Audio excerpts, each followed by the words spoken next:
디모데후서 2장 7절에서 9절 같이 보겠습니다.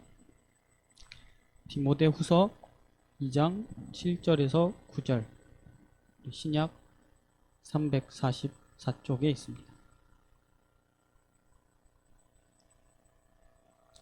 우리 세 절 말씀을 다 같이 합독해서 읽겠습니다. 내가 말하는 것을 생각해 보라. 주께서 범사에 내게 총명을 주시리라. 내가 전한 복음대로 다윗의 씨로 죽은 자 가운데서 다시 살아나신 예수 그리스도를 기억하라. 복음으로 말미암아 내가 죄인과 같이 매이는 데까지 고난을 받았으나 하나님의 말씀은 매이지 아니하니라. 아멘.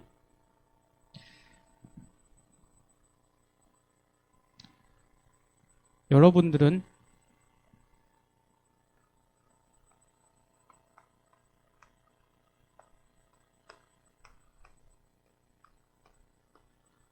대학 제자입니다.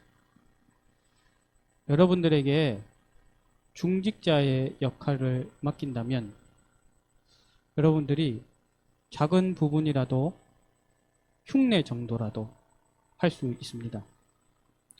여러분들에게 더 동생 랩런트들의 역할을 맡긴다 해도 여러분들은 충분히 그런 역할들을 할 수 있을 겁니다. 그런데 대학 제자의 역할은 대학 제자만 할 수 있어요.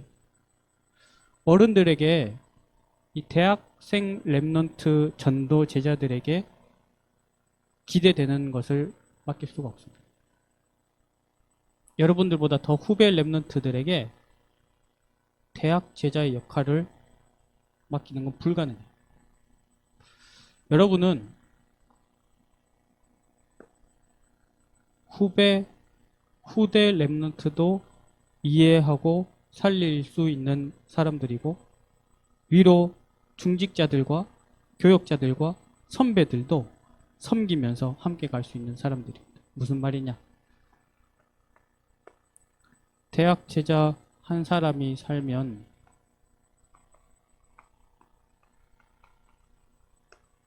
우리 교회 대학부가 사는 것이고요. 대학부가 살면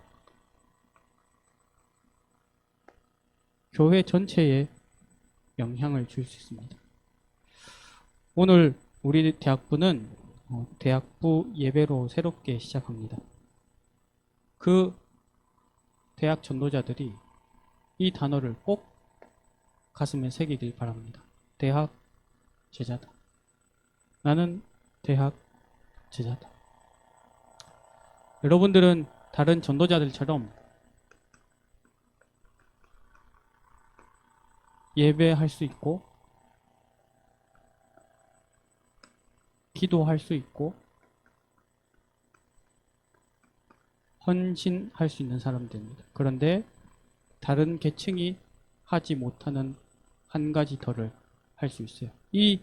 이것은 사실 청년들에게도 맡기기가 쉽지 않습니다. 왜냐하면 청년 진짜 바쁘거든요. 여러분들은 말씀을 잡고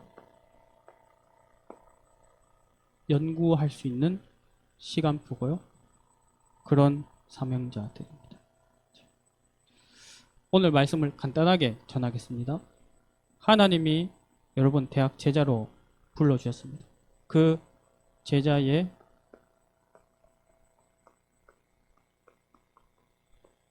근본 어디서 시작됐느냐? 여러분들이 제자라는 그 출발점이 어디였을까요? 그 근원이 어디였을까요?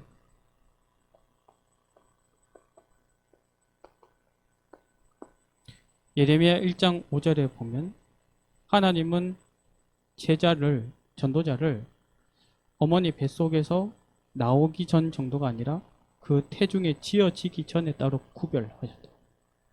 하나님이 여러분들을 이 시간표 때 구별하신 거예요. 어느 정도냐면 에베소서 1장 4절에 창세 전에 여러분들을 미리 예정했다. 이게 여러분들의 근본입니다. 여러분을 제자로 부르시는 것은 성부 하나님의 창조와 말씀 사역 속에서 시작되는 것입니다. 그러면 여러분들의 그 제자의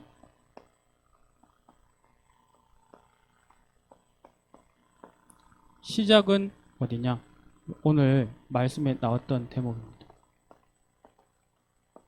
산에 오르사 원하는 자들을 부르시니 나온지라. 우리가 고백하는 예수 그리스도, 그분이 우리들을 원해서 부르신 것이 우리 이 제자 여정의 시작입니다. 그래서 우리 제자의 근본이 성부 하나님이라면 우리 제자의 시작은 예수 그리스도.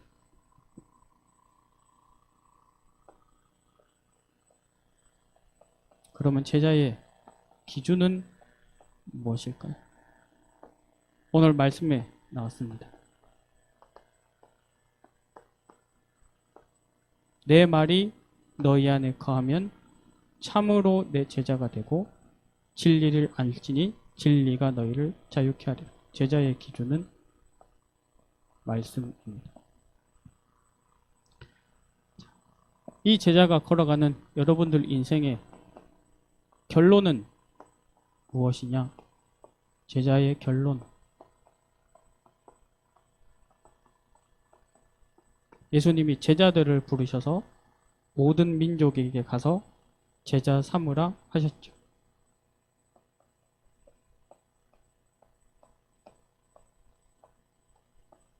또 다른 제자 남기는 것이 우리 인생의 결론입니다.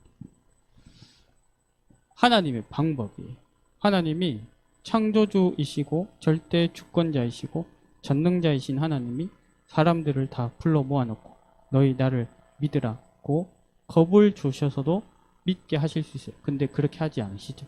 하나님은 전도라는 미련한 방법으로 생명, 제자, 렘넌트 교회를 또 새롭게 세우십니다. 우리가 여기까지는 사실은 우리 속에 이미 각인이 잘 되어 있을 겁니다. 우리가 말씀을 통해 많이 들었을 겁니다. 꼭 이 각 구절을 말하지 않을지라도 우리가 이 여기에 대해서 질문을 받으면 거기에 대해서 의미가 통하는 대답을 할 수 있을 겁니다. 그런데 실제로 제자의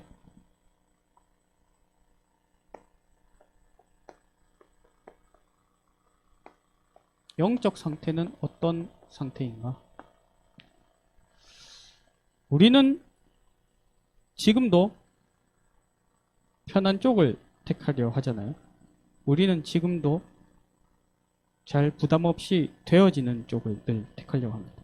그런데 예수님은 제자들에게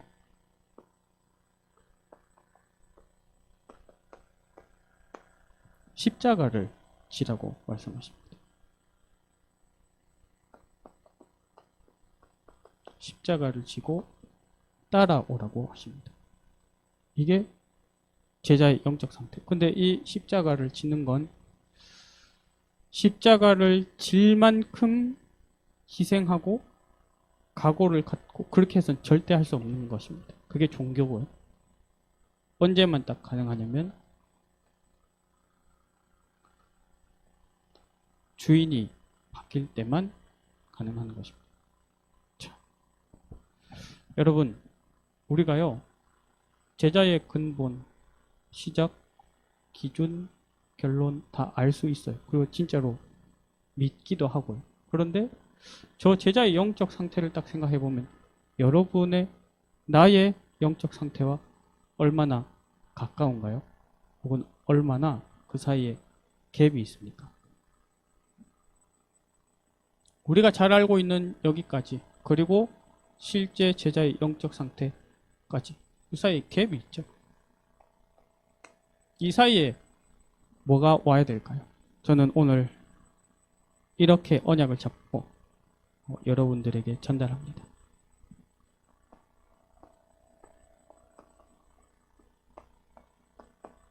제자의 시간입니다. 복음이 아닌 다른 것을 닫고 임마누엘로 내 안에 이미 계신 하나님을 바라보고 집중하는 제자의 시간. 다른 단어로 하면 제자의 흐름, 우리 여기로 들어가는 시간이 사실 필요한 거죠. 그러면 제자의 영적 선택은 응답으로 주어지게 됩니다. 오늘 우리 읽은 본 말씀,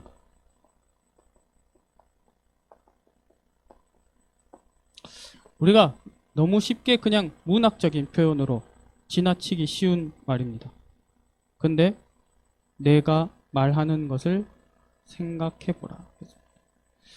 여러분, 전도자를 통해, 예배를 통해 하나님이 주시는 말씀을 정말로 생각해 보시기 바랍니다. 하나님 앞에서. 그리고 그걸 생각하고 바라볼 때 하나님이 그 말씀을 주시려고 했던 의도가 있을 거 아니에요. 그리고 그 마음이 있겠죠. 그걸 깨달아지고 그게 내 것이 되는 것에는 하나님의 은혜가 필요합니다. 그래서 은혜를 구하면서 생각해 보시기 바랍니다. 8절에는 내가 전한 복음대로 다윗의 씨로 죽은 자 가운데서 다시 살아나신 예수 그리스도를 기억하라. 예수 그리스도를 기억하라. 우리 히브리서 3장 1절에도 예수를 깊이 생각하라. 오늘 오후 예배 말씀 같이 들었죠. 진짜 복음의 깊이, 넓이, 높이 속으로 들어가면요, 사실 끝이 없어요. 내가 복음을 안다 그 자체가 너무나도 교만하고 허무맹랑한 말이라는 걸 알게 됩니다. 복음은 모든 것이고 복음은 하나님을 알아가는 것이고 창조주, 우리에게 말씀을 생각하는 은혜, 그리스도를 기억하는 그 은혜가 꼭 필요한 거예요. 사도행전 1장에 어떻게 보면 제자들이 이제 막막한 시간표였어요. 왜냐하면 예수님이 두고 가버리셨거든요. 근데 약속하고 가셨죠. 그래서 제자들이 뭐 했습니까? 마가다락방에 모여서 그 흐름 속으로 들어갔습니다. 그 흐름 속. 대학부가 이 흐름 속으로 들어가지 않으면 사실은 우리 신앙생활은 결국 종교생활 하다 끝나게 되어 있습니다. 그리고 지금 제가 대학부가라고 주어를 얘기했지만 내가 이 흐름 속으로 들어가지 않으면 결국은 우상숭배, 종교생활과 다를 것 없는 인생 살다 끝나는 거예요. 우리는 하나님께 대해서 너무 닫혀 있습니다. 세상에는 24시 열려 있고, 그 세상에 대해서 24시 열려 있는 걸 가고 뭐라 할 수는 없죠. 우리 하나님이 우리를 세상에 보내셨으니까. 근데 중요한 건 하나님께 열려 있는 시간이 필요하다. 우리 제자의 시간이 시작되어 교회를 살리고 현장을 살리는 대학 제자의 응답 받게 되기를 예수님 이름으로 축원합니다. 기도하겠습니다. 하나님 아버지, 오늘 함께 예배하는 이 전도자들과 또 오늘 함께하지 못하지만 그 흐름을 함께하고 있는 모든 전도자들이 대학 제자의 응답을 누리는 증인 되게 하여 주옵소서. 예수 그리스도 이름으로 기도합니다. 아멘.